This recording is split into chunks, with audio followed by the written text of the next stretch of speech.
What's up, guys? Big Clive 34 coming at you here on the Authority in Motorsports at Big Clive 34, aka Cliver Motorsports. Today we will be bringing you one of the most simple tasks in all of automotive maintenance: changing the brake pads. First and foremost, if you're not an idiot, you know that you have to remove the wheel. Even an idiot would probably know that they had to remove the wheel, but as you can see here, I was just going through a little bit of a struggle because I forgot to break the lug nuts loose on the ground. So make sure you break your lug nuts loose on the ground, jack the car up, have jack stands, unless you want to die underneath of a multi-thousand-pound automobile. That wouldn't be very fun. But yeah, then just take the wheel off. There should be no further explanation here, as I know you're staring at my ass right now. You're looking at it. I could tell. I could feel your eyes on my ass. Anyways, now fast forward, fast forward, fast forward, fast forward, fast forward, fast forward. Now we're going to bring you in a little bit closer.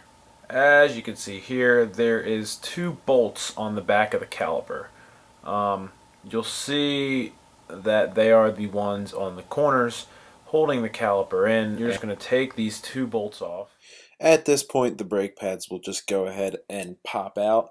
In my situation, the brake caliper was just folded over. We're going to take that off completely in a minute, so don't worry about that. For now, you just want to take these pads off and you'll be good to go. As you can see, my retaining clip fell out. Usually new brakes might come with these, but mine did not.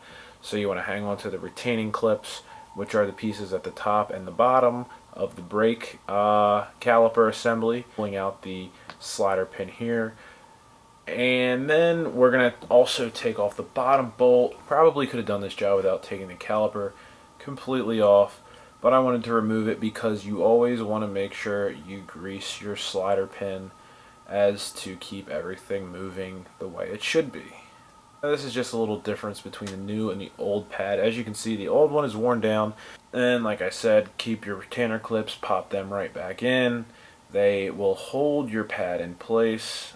And then finally, just snap your pad in. It should just pop right in. Mine, you gotta put the bottom in first and then the top, and the other side as well. Make sure that you have, well, actually I probably don't have to say this, but make sure that you have the, in my case, ceramic surface or the padded surface on your rotor, so it'll actually work.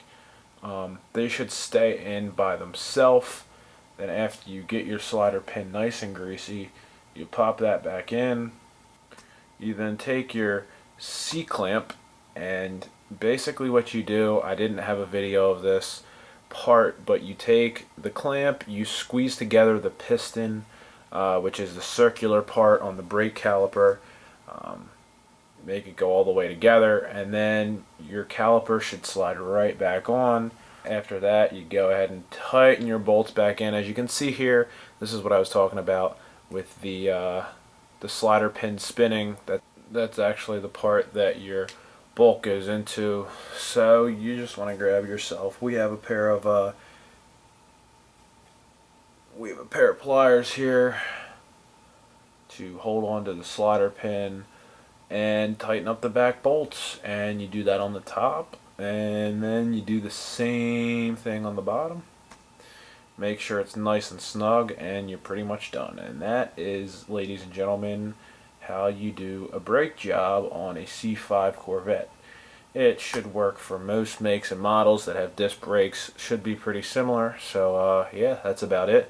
Thank you for watching. Remember to drop this video a like and click the subscribe button if you are into cars whatsoever. Until next time, guys.